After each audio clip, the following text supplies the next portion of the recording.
Bharatiya Janata party కేంద్ర అధిష్టానానికి నా ఒక విన్నపం. తెలంగాణకి కొత్త భారతీయ జనతా పార్టీ ప్రెసిడెంట్ వస్తున్నారని మేము వింటున్నాం. కానీ మేము కేంద్రంకి ఒకటి ఒక రిక్వెస్ట్ చేస్తున్నాం. భారతీయ జనతా పార్టీ అధికారులకి, భారతీయ జనతా పార్టీ సీనియర్ నాయకులతోని చర్చ చేసి ప్రెసిడెంట్ డిక్లేర్ చేస్తే చాలా బాగుంటుంది. ఇవాళ 8 ఎమ్మెల్యేస్ ఉన్నారు, 8 ఎంపీస్ ఉన్నారు, చాలామంది సీనియర్ నాయకులు ఉన్నారు.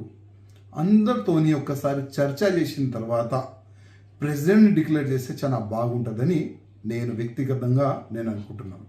ఎందుకంటే ఇవాళ మనం చూస్తున్నాం, తెలంగాణలో భారతీయ జనతా పార్టీ గ్రాఫ్ పెరిగింది. ఒకప్పుడు ఒక్కటే ఎమ్మెల్యే ఉండే, ఇవాళ 8 ఎమ్మెల్యేస్ ఉన్నారు. ఒకప్పుడు 4 ఎంపీ ఉండే, ఇవాళ 8 ఎంపీలు అయినారు. జిహెచ్ఎంసీ పరిధిలో 40 అబోవ్ కార్పొరేటర్స్ ఉన్నారు.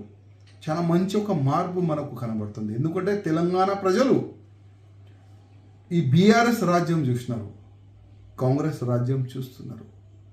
నెక్స్ట్ ఈ ఇద్దరు వల్ల తెలంగాణకి నష్టమే జరిగింది, ఇది తెలంగాణ ప్రజలు అర్థం చేసుకుంటారు. అందుకోసం నెక్స్ట్ వచ్చేది భారతీయ జనతా పార్టీ గవర్నమెంట్ మన తెలంగాణకి. కానీ తెలంగాణలో భారతీయ జనతా పార్టీ ప్రెసిడెంట్ ఎట్లాంటి ఉండాలి?